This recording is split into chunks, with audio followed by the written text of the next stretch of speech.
রাধে রাধে বন্ধুরা, কেমন আছো সবাই? আশা করি সকলেই ভালো আছো।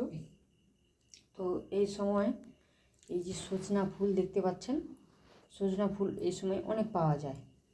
তো এই সজনা ফুলের আমি আজ একটু বড়া বানাবো। অনেকে চচ্চড়ি করে খায়, তো আমার কাছে অল্প একটুখানি আছে বলে তাই আমি একটু বড়া করলাম।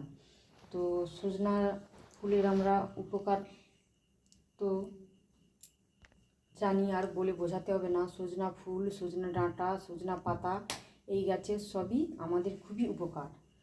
পাতাও খুব উপকার, ফুল ডাঁটা সবই উপকার হয় আমাদের।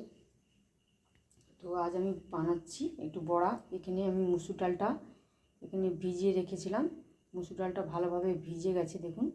এই মুসুর ডালটা আমি প্রথমে বেটে নেব। তো এখানে আমি পেঁয়াজ নিয়েছি, কাঁচা লঙ্কা নিয়েছি আর সজনা ফুল নিয়েছি। তো এইখানে আমি মিক্সির বাটিটা নিয়েছি, মিক্সির বাটির মধ্যে আমি ডালটা দিয়ে দিচ্ছি। ডালটা দিয়ে আমি ভালো করে পেস্ট বানিয়ে নেব।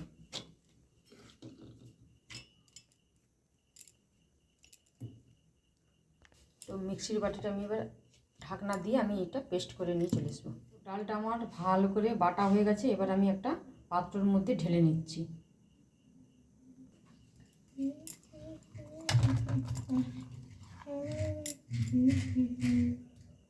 তো ডালটা আমি এখানে পাত্রের মধ্যে নিয়ে নিয়েছি। এবারে একটু পরিমাণ মতো নুন আর একটু হলুদ দিয়ে দিচ্ছি আমি।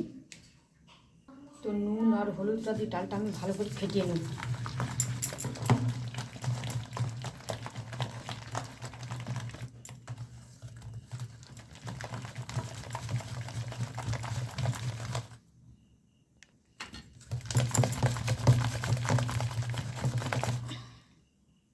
তো ডালটা আমার ভালো করে ফাটানো হয়ে গেছে। এবার একে একে আমি উপকরণগুলো সব দিয়ে দিচ্ছি। সজনা ফুল,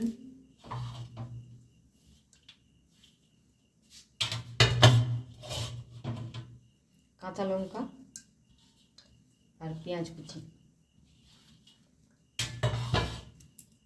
এবার এই সব উপকরণটা আমি ডালের সঙ্গে ভালো করে মিশিয়ে নেব।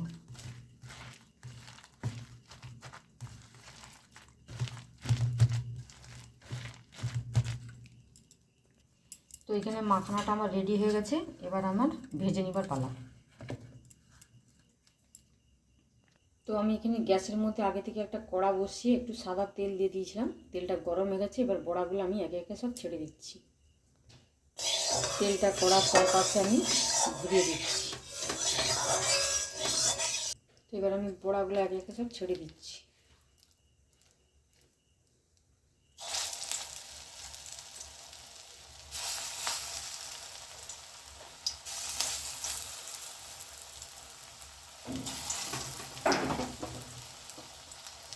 তো এখানে বড়াগুলো আমি ছেড়ে দিয়েছি। এটা আস্তে আস্তে ভাজা হতে থাক। ফিরে আসছি কিছুক্ষণ পর। ফিরে এসেছি কিছুক্ষণ পর। এবারে আমি দেখছি বড়াটা আমার হয়ে গেছে কিনা। দেখুন বড়াটা কড়া থেকে ছেড়ে গেছে, মানে বুঝে নিতে হবে যে বড়াটা আমার রেডি হয়ে গেছে। ওই পাশটা, তো এই পাশে আমি উল্টিয়ে দিচ্ছি বড়াগুলো।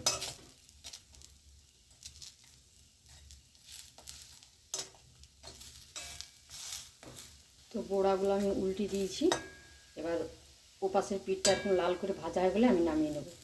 দিয়ে এসেছি কিছুক্ষণ পর। দেখুন বড়াগুলো লাল হয়ে করে ভাজা হয়ে গেছে। এ পাশের পিঠটাও আমার লাল করে ভাজা হয়ে গেছে। এবার বড়াটা আমি নামিয়ে নেব। তো বড়াগুলো এবার আমি নামিয়ে নিচ্ছি।